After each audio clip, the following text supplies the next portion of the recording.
you can hear me all right? Very good.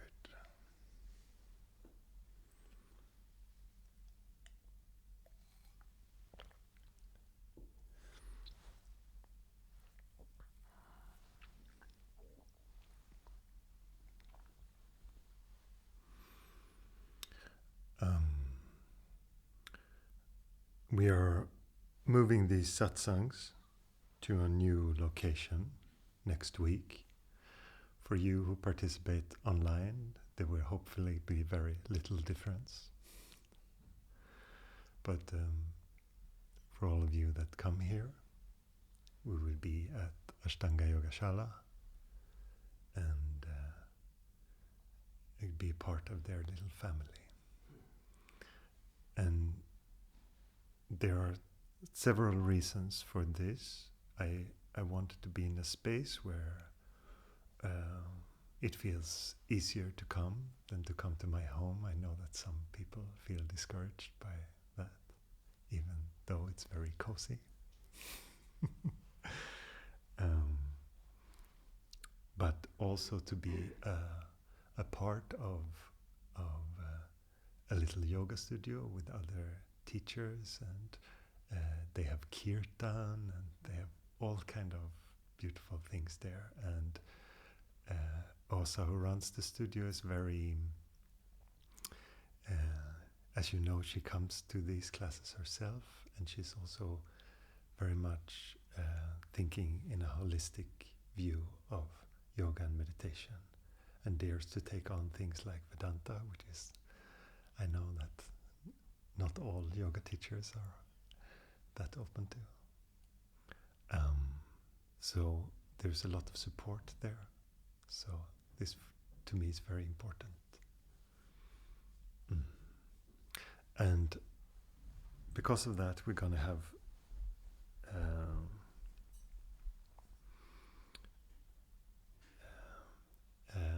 a little gathering after, so the satsang will be a little bit shorter today than usual. Very good. Let's find a comfortable position.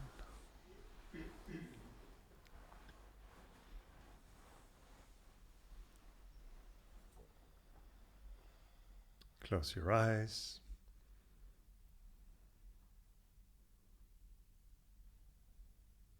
And just recognize this moment.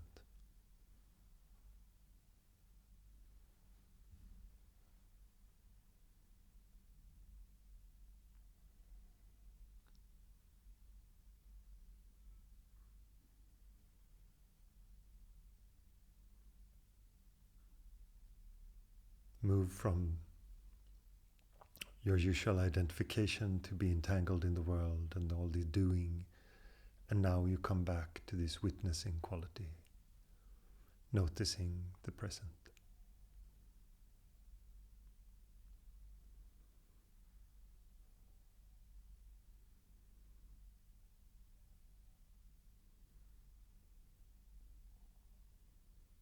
This witness that is a stepping stone to the recognition of awareness.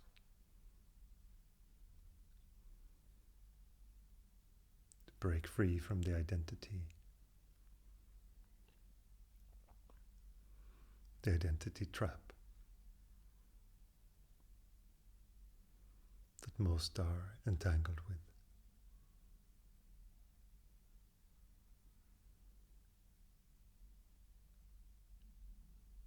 And simply recognize what is here.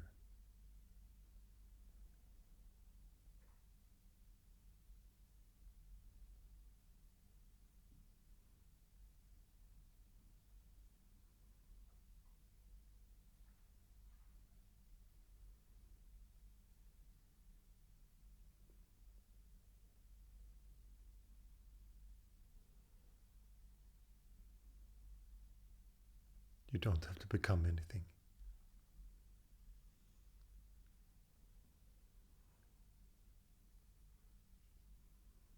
There's nothing wrong with you in this moment. You don't have to become more silent, more saintly, more anything. Just notice what is.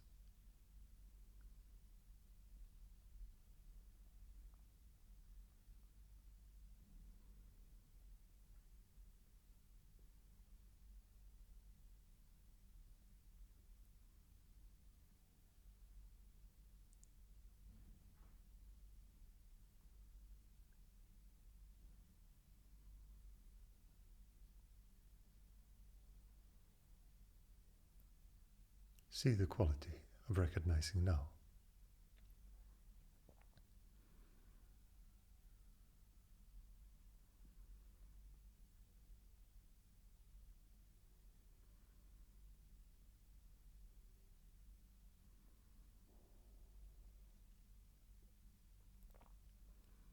Of recognizing the experience of the body, recognizing thoughts,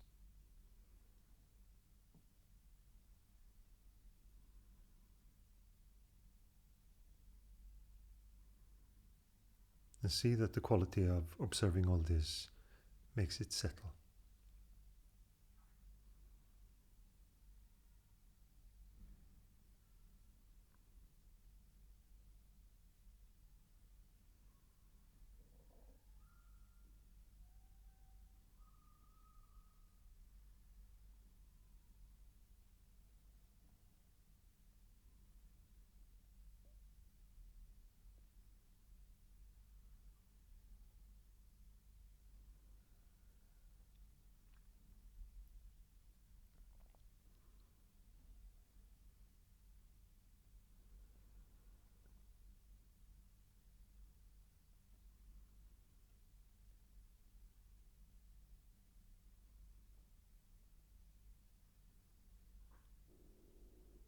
Don't touch anything.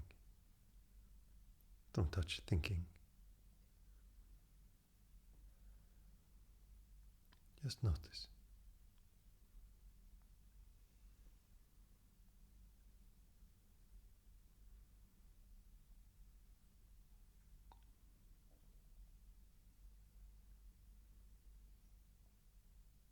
Just stay fully with this witnessing quality.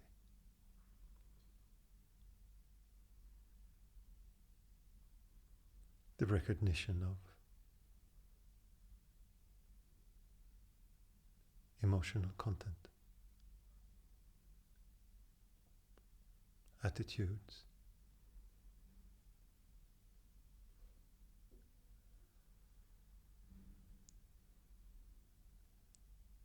the experience of the body, however comfortable or uncomfortable.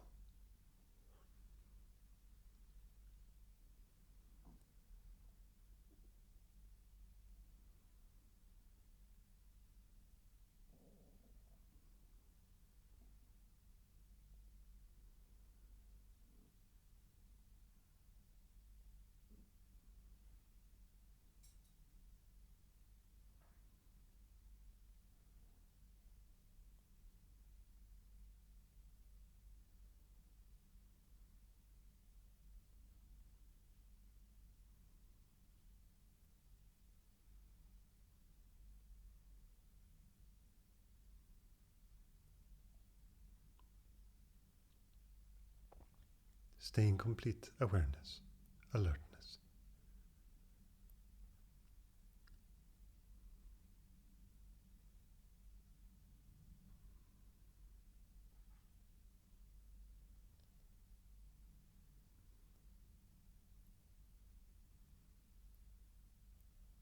And if the mind starts going into thoughts, dealing with stuff, you just recognize that it is happening and come back to the witness.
And as the mind gets quiet, thoughts die down.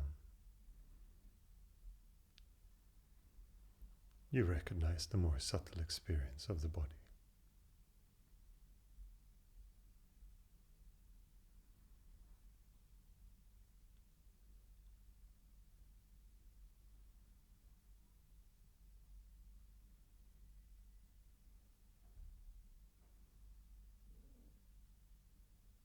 Maybe you recognize more subtle emotions, subtle restlessness,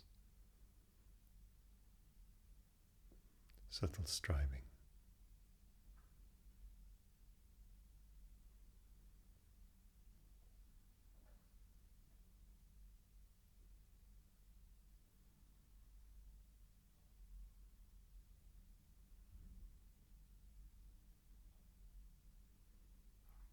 Or maybe you just recognize the subtle body, the tingling of the movement of prana.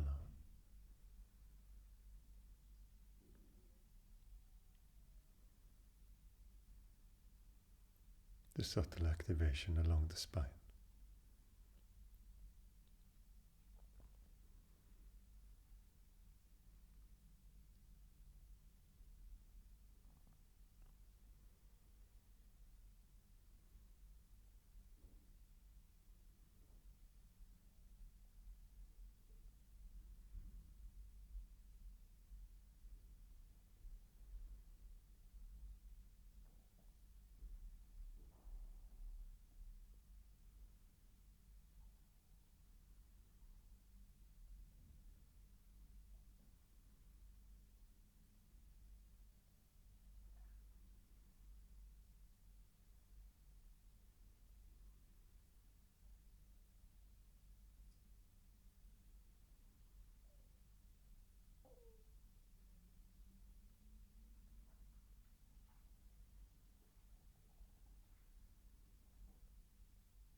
You can open your eyes, move your body if you need to, stretch out your arms and legs.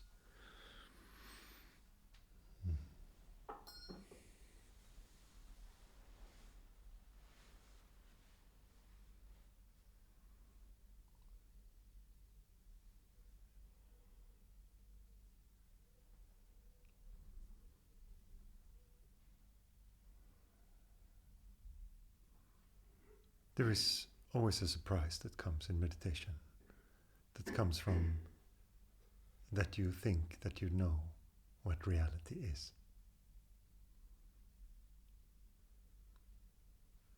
You believe in the tangible. You believe in the appearance of the body and the idea that comes with that. The idea of a separate entity in a world of separate entities.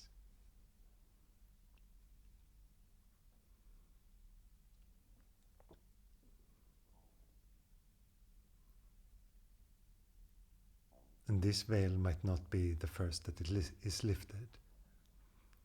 The first is usually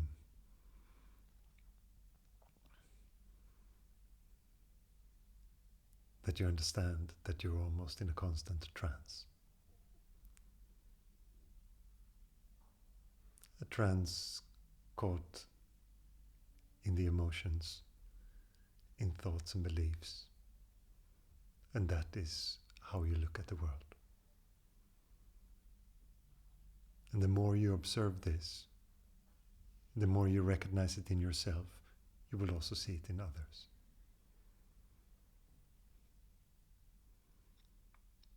You notice that you have the exactly same experience as someone else on the surface level. You see the same things. You're in the same kind of situation or experience, but they saw something completely different. They saw bad where you saw good, or vice versa. Because of this trance. If you're irritated, you will see that people are assholes everywhere.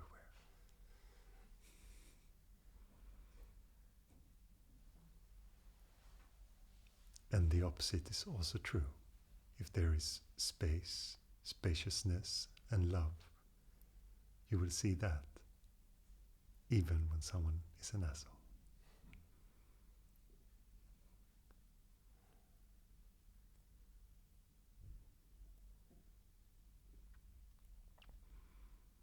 And through this, you start to realize that the world is you.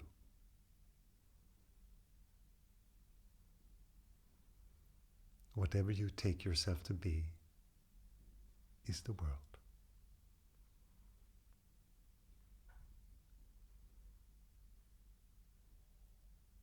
And the deeper you look into it, you start to recognize that there is nothing out there. It's all you.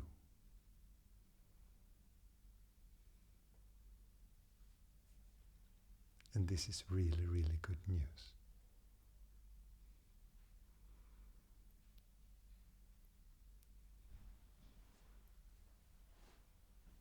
And you also start to understand that the idea of fixing others creates separation. You must become someone to fix them.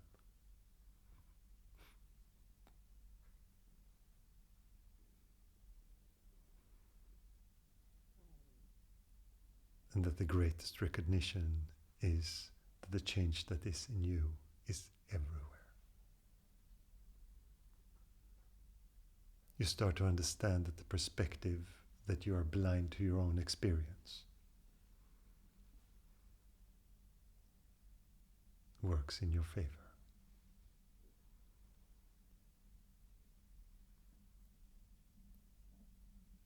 What you take yourself to be is your life.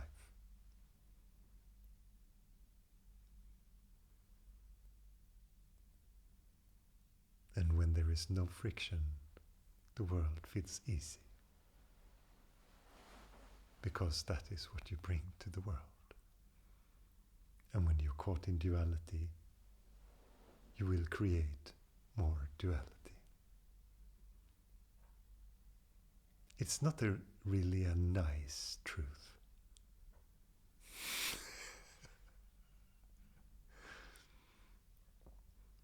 Because you might have put a lot of time in your life into fixing others,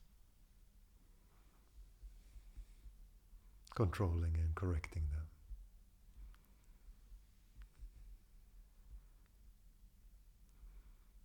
And you notice now that it just stirs up more karma. It just creates more action, more relating, even more fixing and controlling.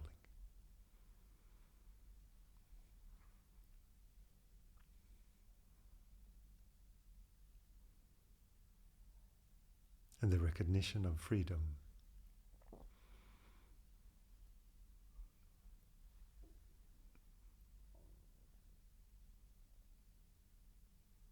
opens the possibility for being, which is a great difference to doing.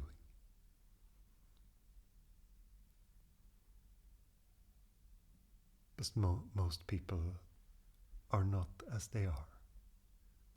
They always want to become.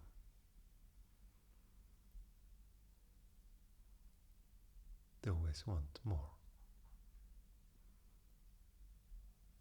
In our society, we talk about these things in usually in very positive terms.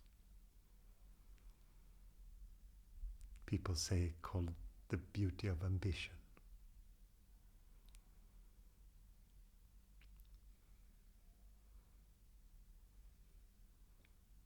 And if you're completely identified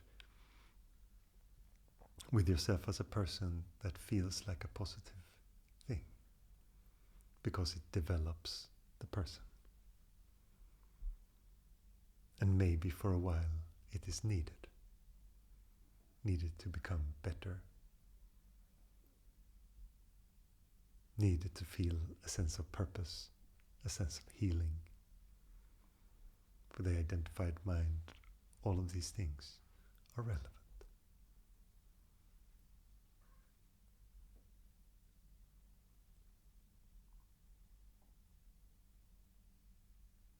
But to the one who dares to look, there is the possibility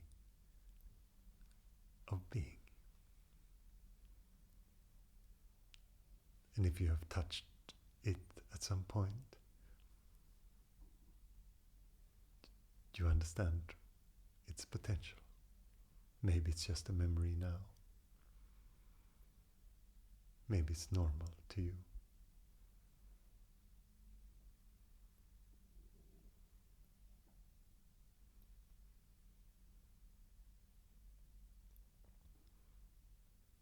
But then you understand that it can stop.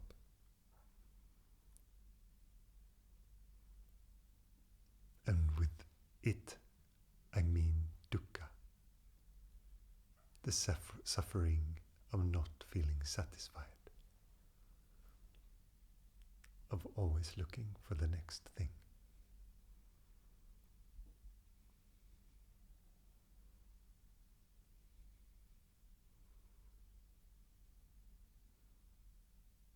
And if you're concerned with the world, if you're concerned with others, that is what destroys everything.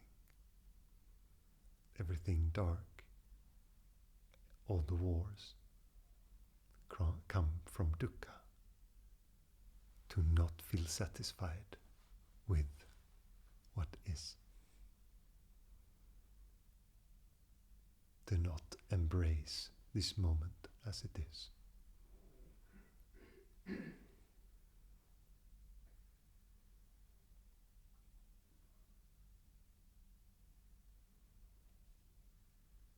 And when I started looking into this, I had no idea that it would be so profound.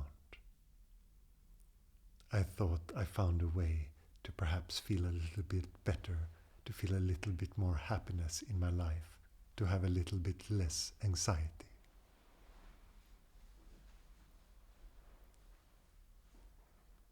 I had no idea that I would find out that I am the world. That was a surprise.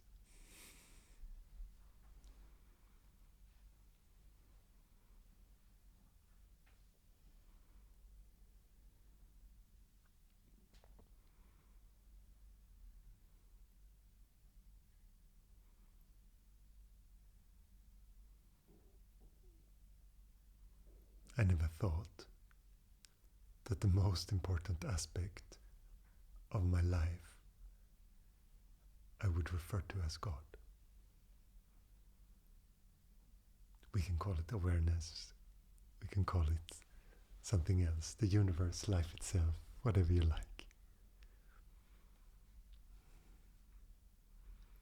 But it had nothing to do with merit or talents, or how much work you put in.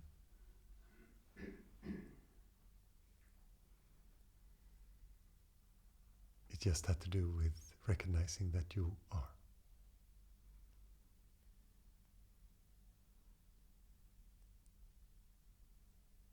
That was a big surprise to me.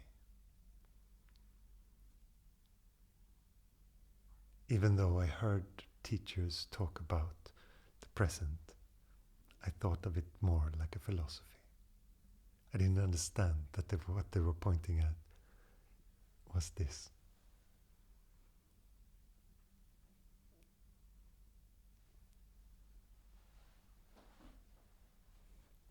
Because my mind says we have to go somewhere, become something, become more present, become awareness, seek harder, meditate more. And when I say these words, I know the danger of them. That you will give up your practice. That is not what I'm saying. If you feel like you have to strive until you understand that you don't have to strive.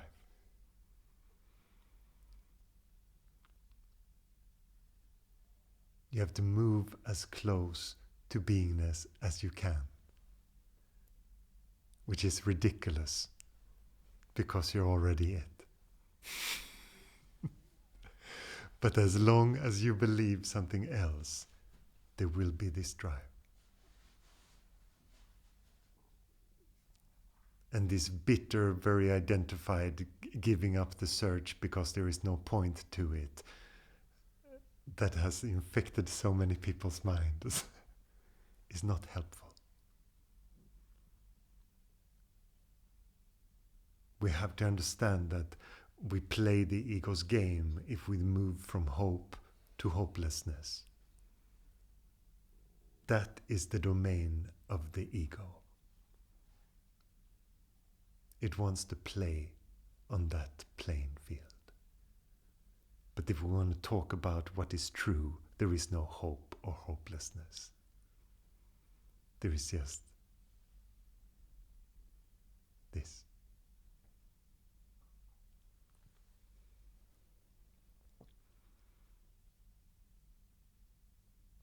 And the mind, in its striving, in trying to practice, will hold on to the idea that it will be saved at a certain point, that it will come to a conclusion where all problems end, and it will finally be free.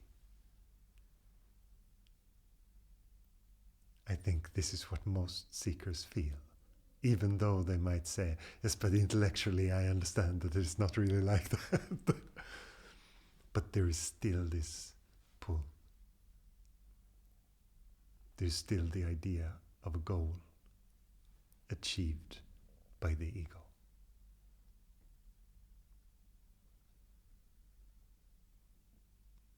So when the interest in the ego diminishes, it can feel like you're turning away from your search, that you're turning away from spirituality because the identified ego is so invested in that. And perhaps also turning away from people.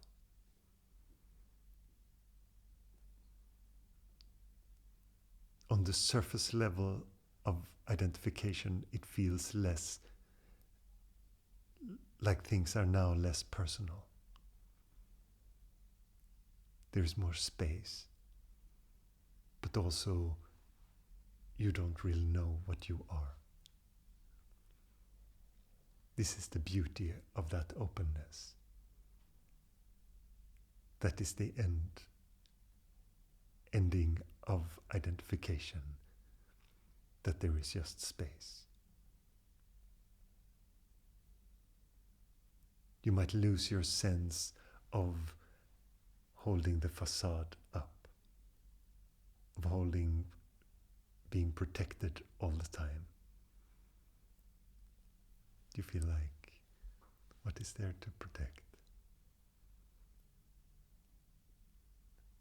And the ego comes in and you feel naked, vulnerable, and everything is on the surface and everything feels too much.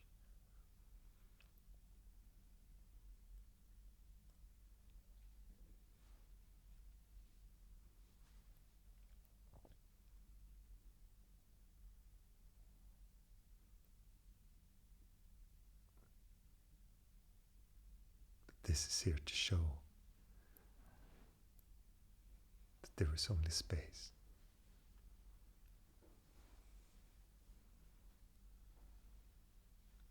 And for the mind, it takes some getting used to. It feels like a shift. It feels like I have to approach the world anew. And for some it goes quickly, for others it takes time.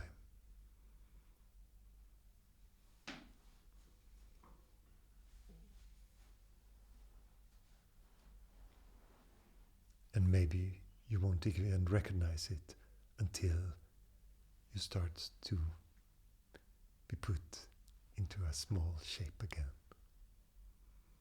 You try to contort yourself to fit in, to be a someone, to be the right one for someone. That's a good one.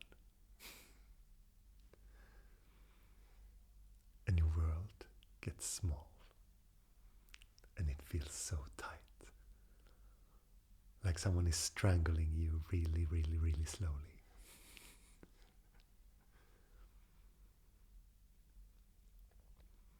And the limitations of that will be bearable for a while if you're not too used to the freedom. But the more you're used to being free, you can't take it. It feels suffocating. It feels so small. Limiting.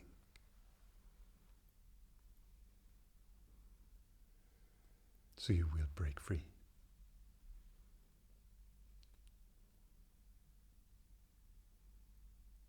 And this is a beautiful but quite painful part of the spiritual endeavor.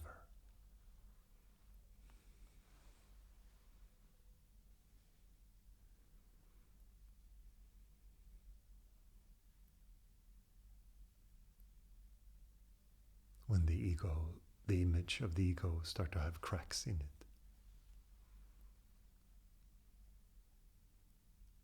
Start to be small and limited.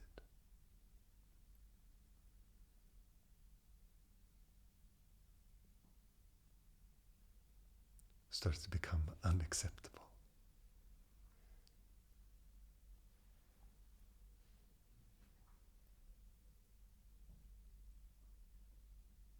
And that when you no longer can take the restraints, it's beautiful.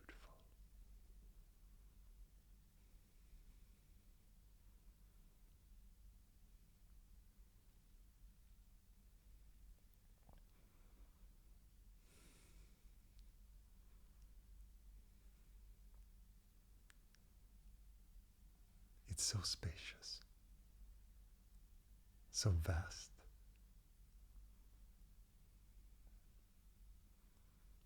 And identification is so limited.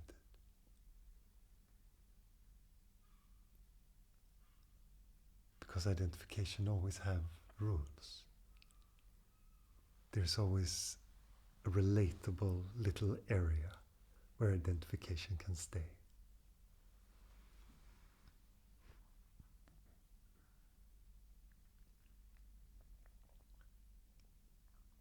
It always gives the sense that there is 2 choices or 3 choices or something that is very limited.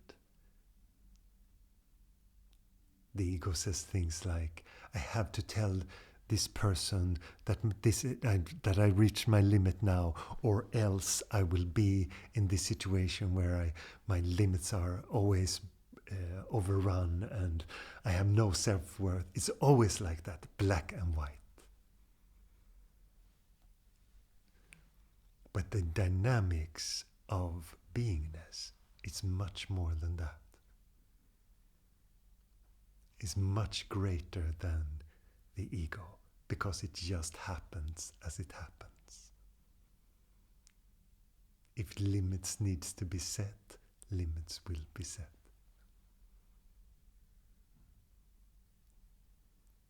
If letting go and walk away is needed, letting go and walk away will happen. It's not a chooser, it's not a doer, it's not a fixer of your life, it's not a strategy.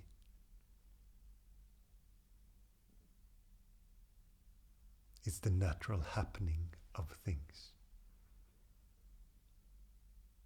And when they're not personal, they're not in this black and white world.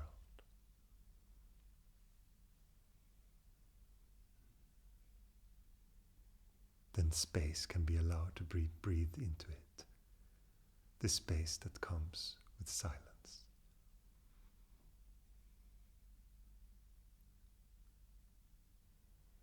And even if you get stuck and you get lost in these ideas, you might remember, oh, to whom is this happening?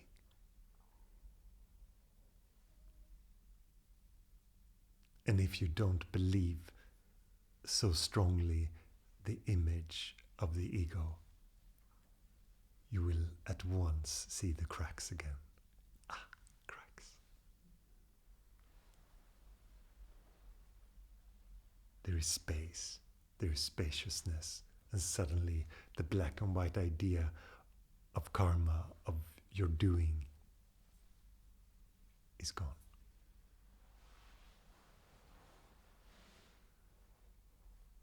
The creativity of this moment can play again. The spaciousness of anything can play again.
The mind makes life so small. The identification with the ego makes life very limited.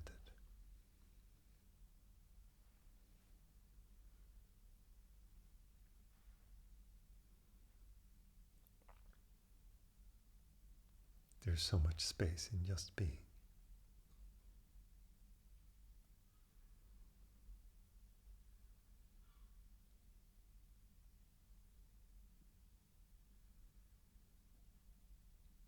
And the limitlessness is very playful. And it brings you what you need. Sorry to say, not much for the ego, but it brings what you really need.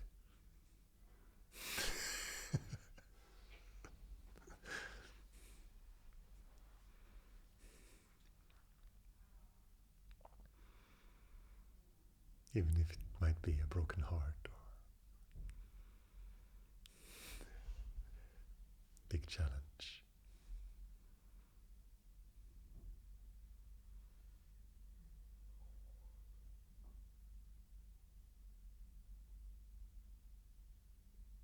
And it also brings you wisdom. If you listen, life wants to show you through everything. The It has this palette of colors and shapes, and it can show you things. It's very difficult if you don't listen, though, because then it has to be louder and louder and do it again and again and again and again.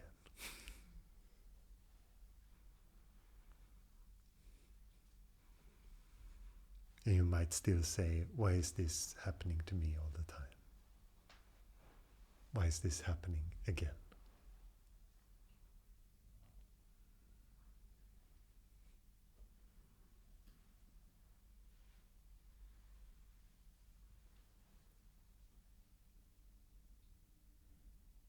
But the more in alignment with beingness, the more the alignment is there, the more everything is just very obvious wisdom.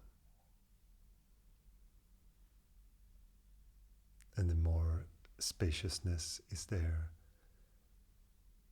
then wisdom can come.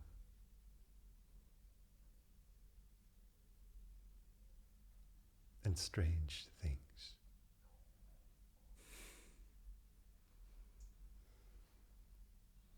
Situations where I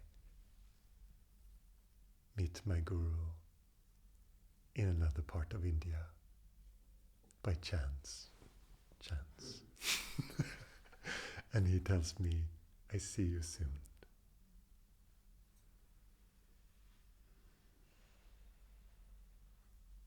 Then you wonder, am I the captain of my life? Or is it just happening?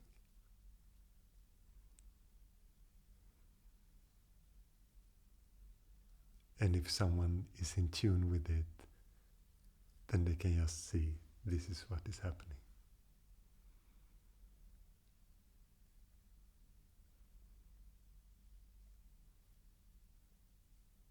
It's beautiful and simple.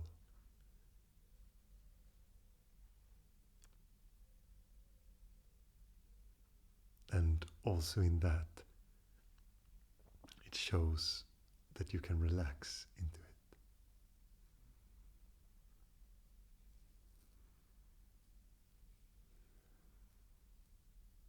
You just take yourself to be the captain. You have your little captain's hat, and you're moving your big steering wheel in the wind. And you feel powerful, and you say, this is my life. I am turning the steering wheel.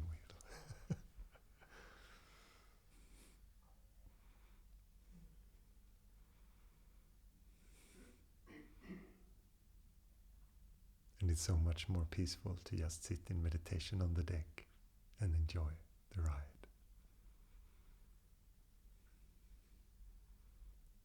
When you recognize that it's just happening.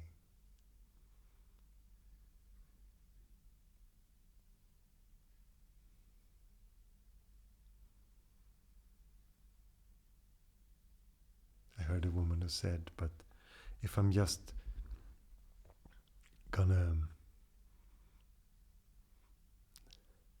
observe and be, who is gonna take care of my children?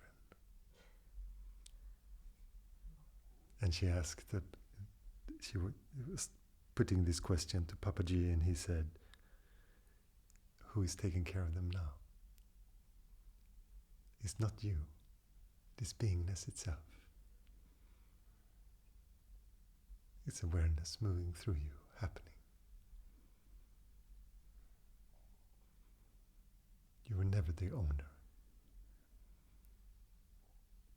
We're just here.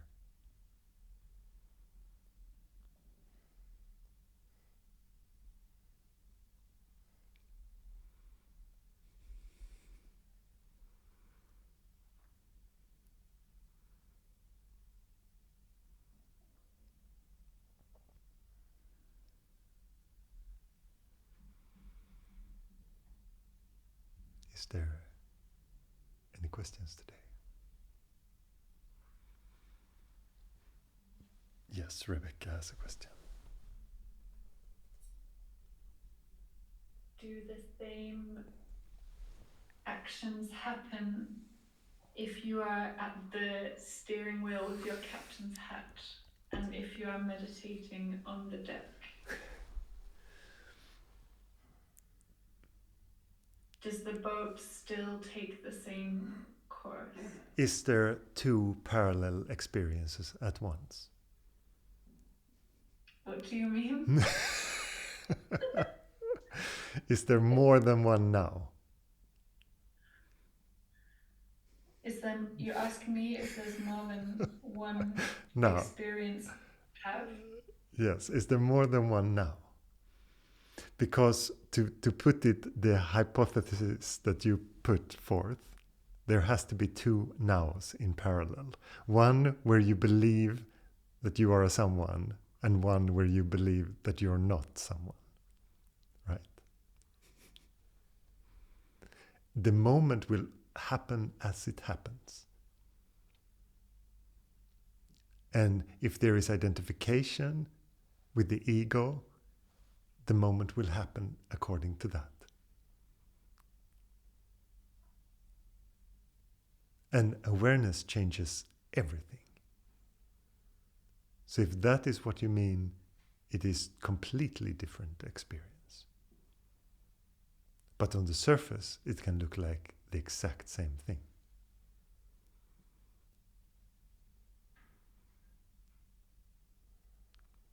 You heard about the chopping wood, carry water? A long time ago. Before enlightenment, chopping wood, carrying water. After, same. How does this overlay onto what I heard you saying? I heard you saying things like when you are not identifying with the ego and let go, it will give you the biggest heartbreak ever, or the biggest challenge, because you'll realize that you need to move away from a situation because now you're not in the ego. And I'm curious, I don't know how fruitful it is to go down these ways, but I am curious because I hear these different layers of talking and I can't find how they go together. And I'm experiencing mental anxiety of, oh, what is the right or wrong thing to think or do? Then I ask myself, who is this happening to? And I just go back to this thing. And and yet I would like to hear you say more about this. Do you understand my question? Yes. The more acceptance there is of the present, the more you will recognize what is.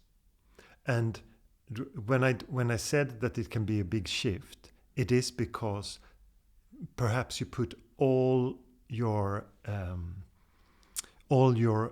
stakes in hope. You put everything in hope, hoping your partner will change, hoping it will be better if this and this happens, and suddenly you give that up.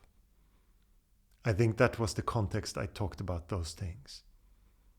Because then you realize it, and it's a good thing to look at things like that, to say, what if this is it? What if there is no tomorrow? What if there is only now?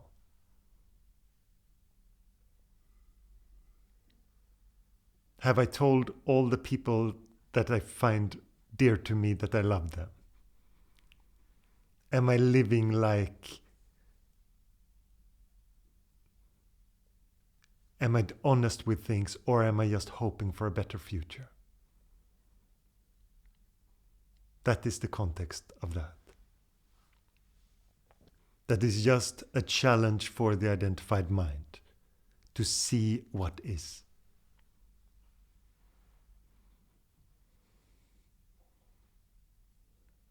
And the honesty of being present is challenging.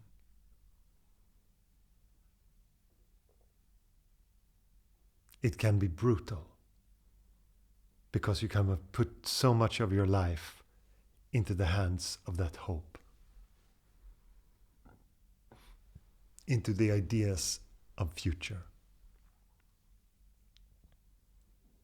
And I think this is a very, very common way to live your life. And when that hope never comes, it turns into hopelessness. And that makes people with age often go bitter, because they don't live for the present moment, they live for a better future, and they start to feel, I'm getting old, it's never coming. But there is more to life than hope and hopelessness. There is the present, which contains the idea of both. And at first, it seems distant. It seems strange to go into this now. It feels alien. And the more you come back to it, the more normal it gets. You might just think of it as a very ordinary sadhana of coming back to it again and again. And for some people, there will be some moments of fireworks, and they really feel like, oh, this is crazy. But however your experience is, does not matter much.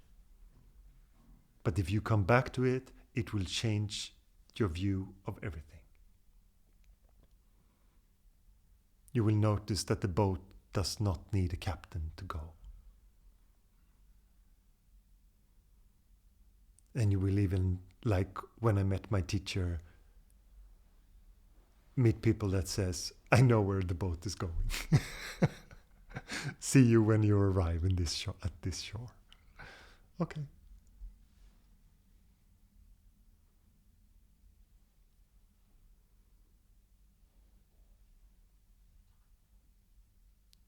I'm not sure if I answered your question, Rebecca. I'm not sure either, but I found something landing anyway. and I can see how it is answering in some way.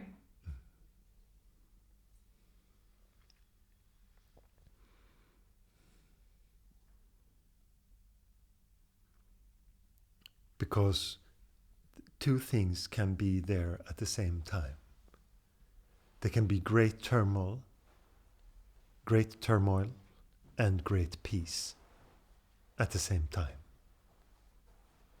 When people experience the first time that the ego drops, this is usually what they experience.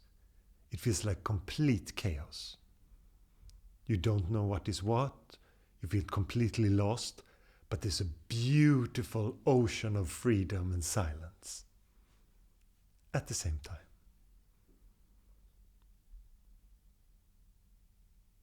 And as a part of you enjoys the spaciousness, the mind says, we cannot stay here. We have to go back to the normal. We have to get a grasp. We have to compose ourselves. All these things.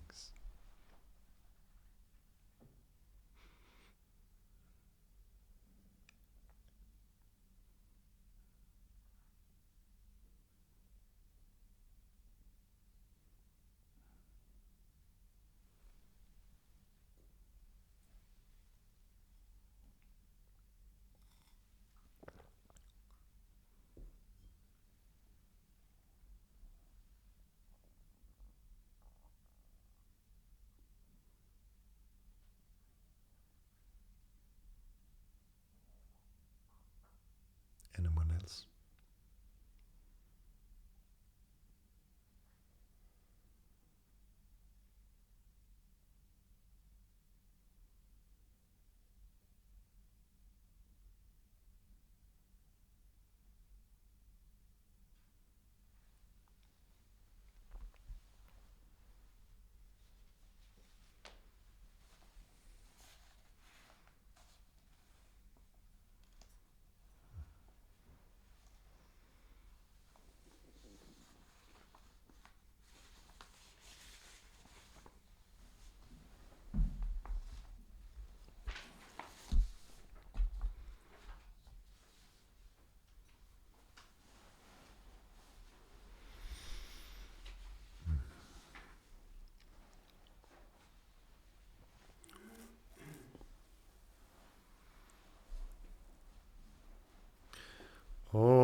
Namah Shivaya. Om Namah Shivaya. Om Namah Shivaya. Shiva Om Namah. Om Namah Shivaya. Om Namah Shivaya. Om Namah Shivaya. Shiva Om Namah. Om Namah Shivaya. Om Namah Shivaya. Om Namah Shivaya. Shiva Om Namah. Om Namah Shivaya. Om Namah Shivaya. Om Namah Shivaya. Shiva Om Namah. Om Namah Shivaya. Om Namah Shivaya. Om Namah Shivaya. Shiva Om Namah.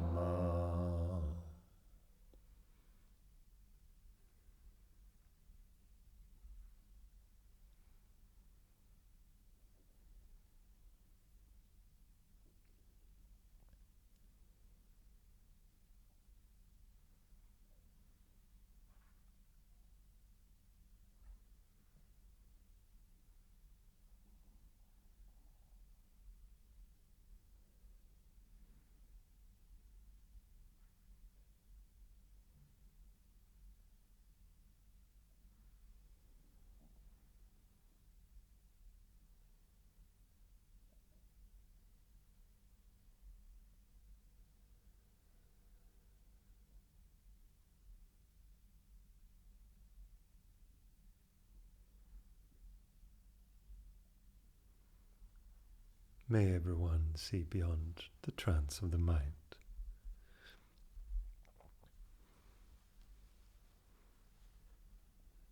and find the way home in their heart as awareness,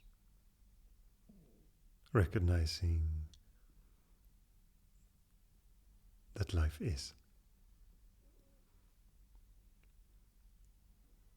and seeing the freedom from becoming, strategizing, hoping, and just be here